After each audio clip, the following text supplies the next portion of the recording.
There was a ballot that was rejected first. Live mula sa GMA Network Center, ito ang 24 Oras. Magandang gabi po, Luzon, Visayas at Mindanao. Nasagip sa binansagang 30-second massacre ang dalawang lalaki sa Noveleta sa Cavite. Bansag yan sa initiation right ng isang grupo kung saan kalahating minutong binubugbog ang mga bagong sali. 10 sangkot sa umunoy hazing ang arestado, kabilang ang ilang menor de edad. Babala dahil sensitibo po ang nahulikam na pananakit. At nakatutok si Salima Refran.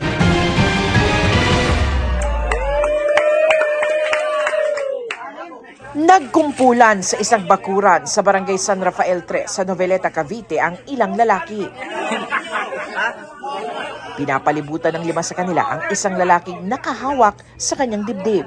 Maya-maya pa, sabay-sabay nilang pinaulanan ng suntok at tadyak ang nasa gitna. Maririnig na tila binibilangan pa ng grupo ang pambubugbog sa biktima. Ang pananakit na yan, tinatawag umano ng grupo na 30-second massacre. Yung tinawag na nila yung pinaka-initiation rights na 30 seconds massacre. Na kung saan pipili ang grupo nila ng mga membro at magsasagawa ng initiation, which is bubugbugin nga yung sasaling member. 30 seconds yun na susuntokin siya sa iba't ibang parte ng katawan. Bare hands ang ginagawa. Kasunod ng sumbong, mabilis na rumesponde ang pulisya sa lugar at may dinatnang humigit kumulang 50 lalaki. Ang iba rito, dumayo pa kami from Cavite City, Tansa, at ang iba rito ay minor de edad. And then eventually, nung tinanong natin kung anong meron, ang sabi nila meron lang silang gathering or meeting. At the same time, meron silang dinadalahang binyag. Pero based on our initial investigation, nagkaroon sila ng, kumbaga, parang initiation rights. 10 naman ang hinuli, kabilang ang 4 na menor de edad na sangkot umano sa hazing. Maharap sa reklamong paglabag sa anti-hazing law ang 6 na dumaan din umano sa kaparehong initiation rights. Git nila, hindi sila sangkot sa anumang illegal na aktibidad o krimen. At nang tanugin kung anong layunin ng kanilang grupo. Anong purpose ng samahan nyo? Community service. Nagsiservisyo kayo sa ano nyo. Pero kayo, wala kayong mga outstanding na kaso. Nasa kustodiya naman ng Municipal Social Welfare and Development ng 4 na menor de edad.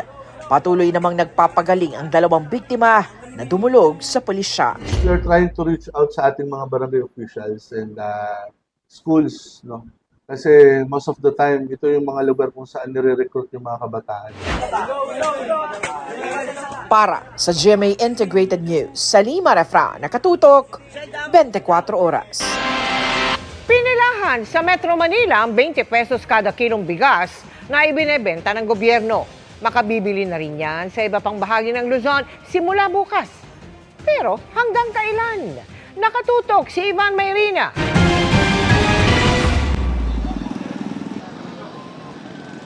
Mahaba ang pila para sa 20 pesos kada kilong bigas dito sa Agora Complex sa Navotas. Anila, ano ba naman ang kalahating oras sa pila kung kapalit na may bigas na di hamak na mas abot kaya? Sobrang saya, naiiyak ako. Kasi kailangan po namin ito. Ako po ay senior citizen at byuda po. Itong P20 po is a conversion po ng ating P29 project ng Kadiwa. Ikalawang araw ito ng pagbebenta ng murang bigas sa Metro Manila ngayong tapos ang election ban. Ayon sa Malacanang, iniutos ni Pangulong Bongbong Marcos ang pagbebenta sa ilang Kadiwa Center tulad sa DA Central Office sa Quezon City, sa Barangay San Antonio, Parañaque, AMVA Cooperative sa Valenzuela, Bureau of Plant Industry sa Maynila, Kadiwa Center sa Malabon, PNP SPD sa Taguig, Kalentong Market sa Mandaluyong at sa Public Market sa Pasay. Bukas naman, sisimulan ang pagbebenta sa 32 Kadiwa Center sa Bulacan, Cavite, Mindoro, Rizal. We hope na kahit sa market po ay maibaba nila ang presyo ng bigas na hindi naman po din naaapektuhan ng ating mga magsasaka. Pero kung pabor sa mga mamimili, umaaray naman ang mga retailer dahil natetenga mga stock nilang mas mahal. Mas nabibili po yung P20. Ano nangyari sa negosyo? Nakatenga. Wala po. On your part, Lugi, Oo, malulugi kami. Pagka laging may stocks, malulugi kami. Pero sabi ng DA, Ililimit natin muna yung selling nila to a certain time para naman makapag-sell sila ng iba at another time. Para at least meron naman siyang makita. ang sinasabing stocks na nasa mga bodega ng NFA tinatayang tatagal hanggang sa katapusan ng taon. Pwede pa kanyang mapalawig yan pero hanggang 5 bilyong pisong subsidiya ang kakailanganin. Definitely po, we're seeing na it's very much sustainable because the supply is sustainable and the funding is sustainable. Nauna nang ibinenta ang 20 pesos kada kilong bigas sa Visayas na todo suportado ng mga lokal na opisyal doon bagong eleksyon. Yun nga lang may mga natalo sa kanila sa katatapos sa eleksyon tulad ni outgoing Cebu Governor Gwen Garcia. Paglilinaw ng palasyo. Ang serbisyo naman po, sino man po ang nakaluklok dyan ay para sa taong bayan. So hindi po dapat gamitin kung nanalo o natalo ang mga kandidato. Para sa GMA Integrated News, Ivan Mayrina nakatutok, 24 oras.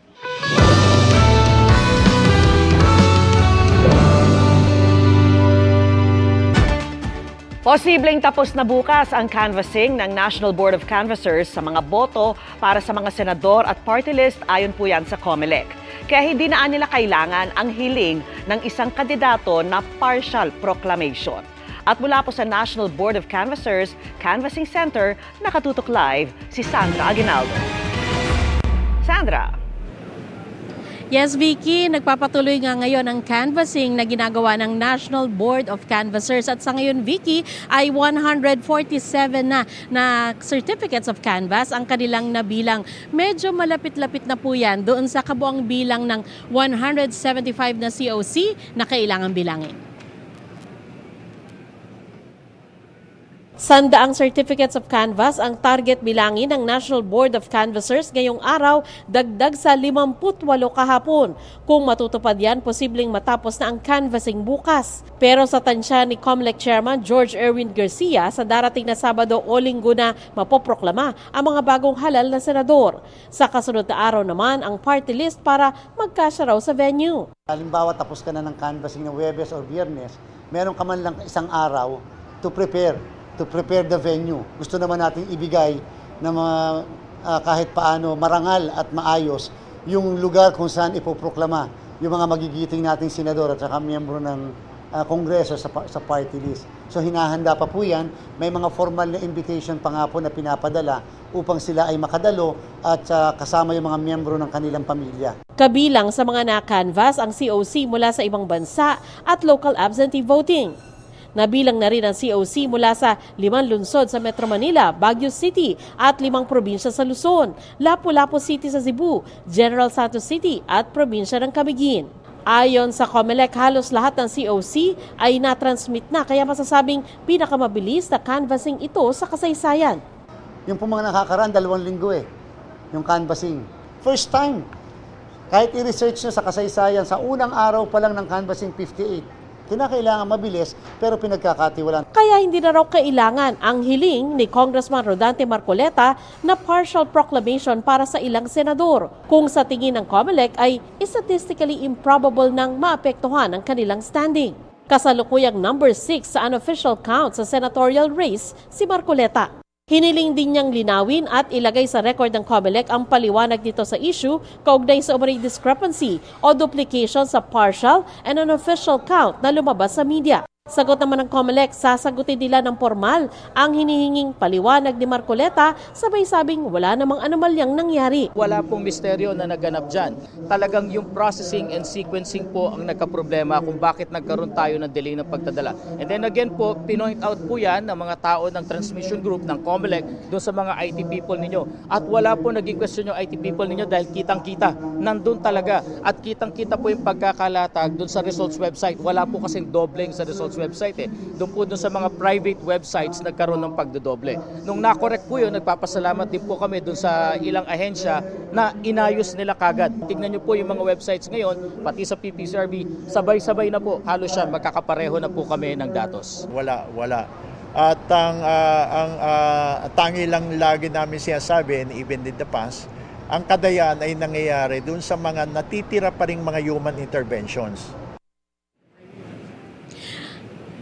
Yes, Vicky, dapat ngayong araw na ito ay inaasahan natin na maglalabas ng partial and official result ang NBOC. Pero sa ngayon ay sinabihan tayo na maaaring hindi yan matuloy dahil ongoing pa raw ang audit at ang pinapaliwanag po ng spokesperson ng COMELEC na si Director Laudianco ay ito po ay dumadaan pa sa matinding verification at kailangan daw po nilang mag-ingat sa pagproseso ng mga numero. Vicky? Maraming salamat sa iyo, Sandra Aguinaldo. Mga kapuso, silipin na natin ang partial unofficial count as of 6:21 p.m. Nangunguna pa rin si Bongo, Bam Aquino, Bato de la Rosa, Erwin Tulfo, Kiko Pangilinan, Rodante Marcoleta, Ping Lacson, Tito Soto at Pia Cayetano. Nasa top 15 front-runners din sina Camille Villar, Lito Lapid, Aimee Marcos, Ben Tulfo, Bong Revilla at Abby Binay. Ang partial unofficial count as of 6:21 p.m. ay mula po sa 97.37% ng clustered precincts sa buong bansa. 2 buwan pa lang umiiral pero ititigil na muna ang maximum suggested retail price sa karneng baboy. Ang paliwanag ng Agriculture Department sa pagtutok ni Bernadette Reyes. Umaabot pa rin sa 480 pesos ang kilo ng liempo sa ilang pamilihan sa Metro Manila. Yan ay kahit March 10 pa nagpatupad ng maximum suggested retail price o MSRP sa baboy. Tumaas na po kasi pala ng presyo ng baboy po. Kaya? Manok na lang. 1 kilong binili namin tapos hati-hati namin ng yung gastos. Sa Kamuning Market sa Quezon City, hirap ang mga retailer na sundin ang maximum SRP dahil nagmamahal ang baboy. Nakailang taas na, hindi po kaya talaga. Kasi po, mataas na naman. Kaya pansamantalang ititigil ang pagpapatupad ng MSRP sa baboy, bagaman kailangan pang hintayin ang formal na anunsyo kung kailan. Dahil nga sa pagkawala ng baboy dahil sa ASF, and there is so much demand because of the present election, hirap na ma-implement yun. So, we're going to study it again. Ayon sa Department of Agriculture, manipis man ang supply ng local pork ngayon, napupuna naman daw ito ng imported na karne ng baboy. Tuloy-tuloy rin daw ang repopulation efforts ng pamahalaan. We have enough supply of pork. Kaya lang, ang limited number ngayon yung local pork. On imported pork, we have a lot of supply. Tuloy rin ang DA sa pakikipagtulungan sa private sector para makapag-supply ng mas murang baboy sa mga palengke. Para sa GMA Integrated News, Bernadette Reyes, nakatutok 24 oras. Walang takas ang 3 botante sa Cavite at Batangas na wanted sa magkakaibang kaso. Inaresto sila sa gitna ng botohan nitong Lunes. At nakatutok si John Consulta, exclusive. Ayan na. Agad kumilos sa mga tauhan ng Police Calabar Zone sa polling precinct na ito sa Bacoor, Cavite, araw ng botohan. Ang kanilang target, tapos na palang bumoto at palabas na ng eskwelahan. Pero nang magpakilala ang pulisya, nagtangka itong tumakas. Sa huli ay inabutan din siya ng mga operatiba. Itong suspect natin na ito ay may kasong karnaping. Nung election day nga, merong informante na nagsabi na itong suspect na ito is boboto. So, yun nga, inantay ng mga kapulisan natin, bumoto muna yung suspect natin at pagkatapos bumoto ay kanila na pong hinuli. Sa hiwalay na operasyon sa Bacoor pa rin, napag-alaman ng mga Police Calabar Zone na papunta pa lang sa kanyang polling precinct ang kanilang hinahanap na may warrant sa kasong illegal drugs. Kaya di na nila ito pinaboto at agad inaresto. Sa Tanawan, Batangas, huli rin ng mga polis ang isang wanted sa kasong vowsy matapos bumoto. Matalino rin itong suspect na ito. Ang kaso niya is illegal drugs, no? Kasi inantay niyang gumabi, palibhasa gabi, nakapasok siya doon sa school. Ang ginawa ng mga pulis natin, hindi na siya pinaboto, no? Inaresto na kaagad. Alam natin na yung mga ibang suspect natin is buboto ngayong election. So kanila pa rin ginampanan yung kanilang trabaho para i-track itong mga suspects natin na ito. Sinisikap pa rin namin makuha ang panig ng 3 inaresto na nakakulong na sa Camp Vicente Lim. Para sa GMA Integrated News, John Consulta, nakatutok 24 oras. Balik kulungan ang dalawang tulak umano ng illegal na droga sa Marikina at Rizal Province. Mahigit 500,000 pisong halaga ng umano'y shabu ang nakuha sa kanila nitong araw ng eleksyon. Nakatutok si EJ Gomez. Exclusive. Gabi nitong May 12, araw ng eleksyon, sinugod ng mga operatiba ng Marikina Police ang isang madilim na bahay na ito sa Barangay Fortune. Dito nila na-corner ang dalawang lalaking tulak umano ng illegal na droga. Ito pong ating mga suspect ay kabilang po sa Unified Watch List ng PNP at PIDEA, listed po as a high-value individual.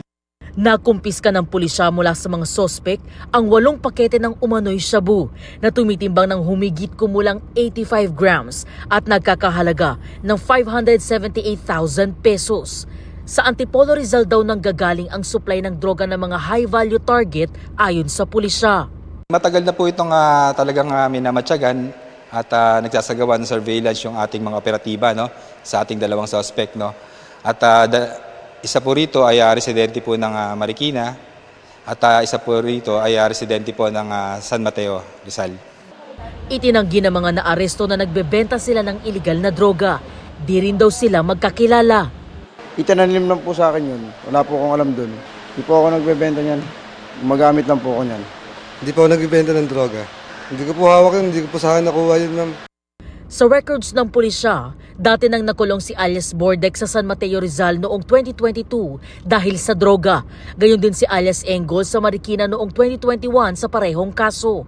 Maharap ang mga sospek sa panibagong kaso ng paglabag sa Section 5 at 11 ng Republic Act 9165 o Comprehensive Dangerous Drugs Act of 2002. Para sa GMA Integrated News, EJ Gomez, nakatutok 24 oras. Happy midweek, chikahan mga kapuso! Full of warmth and love ang sorpresa ng Sparkle family sa nagbabalik outside world na si PBB ex-housemate Josh Ford at Miss Universe Philippines first runner-up Winwin Marquez. Ang priceless reactions ni Win at Josh sa chika ni Lars Santiago.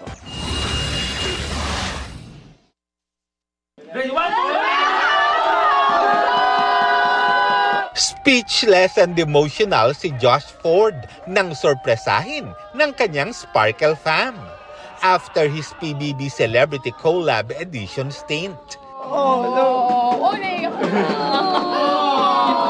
Present sa surprise si Sparkle GMA Artist Center, First Vice President Joy Marcelo at kapwa Sparkle artists ni Josh na nagbigay sa kanya ng warm hugs. This feeling is crazy. I'm speechless right now. Parang nanginginig ako. Parang kinabahan ako bigla. Hindi ko alam na may surprise. So, I'm super happy. Yung welcome back sa akin, sobrang soft, you know. Ang dami po nagmamahal sa akin. So, I'm over the moon actually, and I'm so thankful and grateful. Sa kabila niyan, aminado si Josh na sobra siyang nalungkot nang ma-evict siya sa bahay ni Kuya. Pangarap ko po talaga ito eh. Hindi ganun po pangarap ko, kundi ng family ko and ng mga friends ko na past my dad. Kaya pagkalabas pa lang, pamilya niya kaagad ang kanyang sinamahan. Called my mom straight away.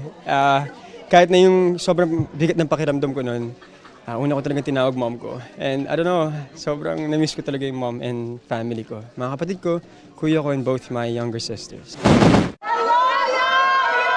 From Sparkle housemate to Sparkle beauty queen.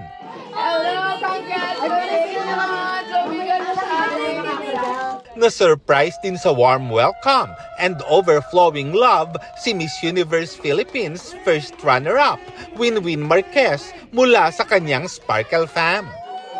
Sa ngayon, busy pa raw si Win sa ilan pang responsibilidad sa Miss U Philippines. I'm still doing shoots for them, for sponsor shoots, kasi medyo marami akong nakuhang awards from them, so I have responsibilities with that pa din po.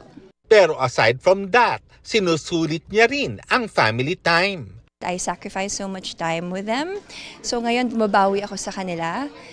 We'll see siguro after a few weeks and then we'll plan kung ano yung next. Open pa rin naman daw si Win na tumanggap ng projects na ibibigay sa kanya ng Sparkle. Huwag i-close ang door talaga, di ba? Because we'll never know what's gonna happen next. I-enjoy ko muna kung ano yung dumating sa akin, i-enjoy ko kung anong meron ako ngayon. Lars Santiago, updated sa showbiz happening.